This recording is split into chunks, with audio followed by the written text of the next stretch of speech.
Early in our study of fluid mechanics, before we become concerned with the motion of fluids, it's important to understand pressure and the forces that pressure exerts on solid bodies.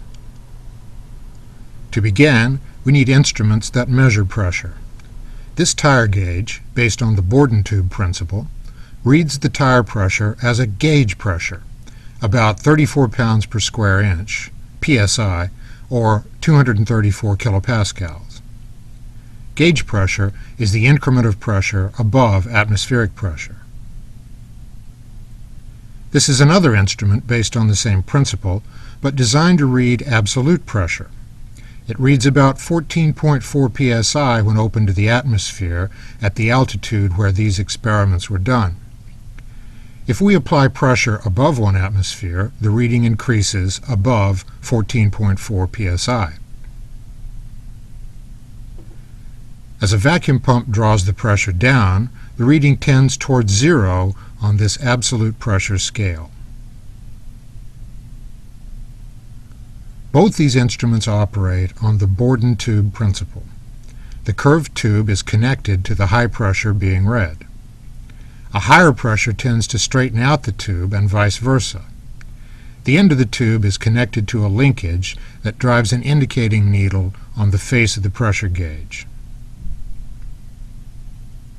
There are other instruments to measure pressure, such as this diaphragm-type transducer. A pressure difference across the thin metal diaphragm causes it to flex and changes the internal capacitance of the transducer, which is sensed electrically and converted to a pressure reading. This is a modern piezoelectric pressure transducer. Its tip contains a crystal that responds to pressure changes by generating an electric charge. The amount of charge can be converted to a pressure reading through calibration.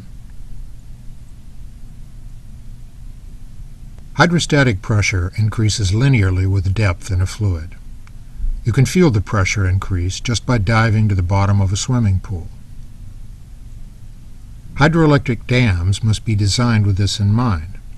They're much thicker at the bottom than at the top in order to withstand a large increase in hydrostatic pressure. The water enters the hydroelectric turbine at high pressure from the bottom of the dam and retains enough kinetic energy to produce a water jet when discharged at 1 atmosphere. Watch the colored pressure contours on the supporting columns of this oil rig CFD simulation.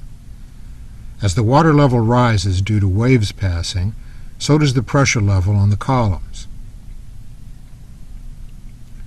Deep-sea research craft like the Johnson Sea-Link submersible must be made immensely strong to withstand the pressure at the ocean floor.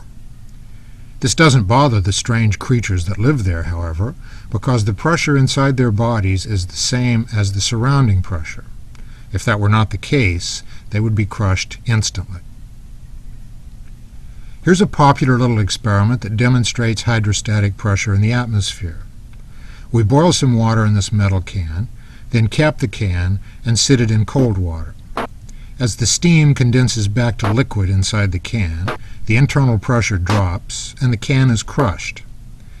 It's tempting to think that the sides of the can are sucked in, but in fact, the can is crushed by the weight of the column of air over 100 kilometers high that sits on top of it.